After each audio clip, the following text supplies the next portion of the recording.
So when I think about my children and when they make poor decisions or unhealthy choices, I think there are at least 3 conversations that have to happen between myself and my children, or the caregiver and their youth. The first conversation is the prevention conversation. This is where we're having discussion with our children about our expectations for them. What are the rules of the house? What are the expectations? And curfew is a classic example of an expectation.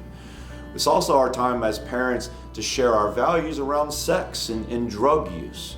What do we expect of them? What do we hope for them? For example, one of my wife and I's expectations and our hope for our children is that they wouldn't have sex until they are married. That's for our family. You choose what the expectations are for your family, and part of that first prevention, planting the seeds of values conversation.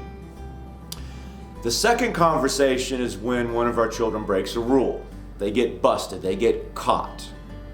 That's a simpler conversation. It's usually about just collecting the facts. What happened? What did you do? Who was involved?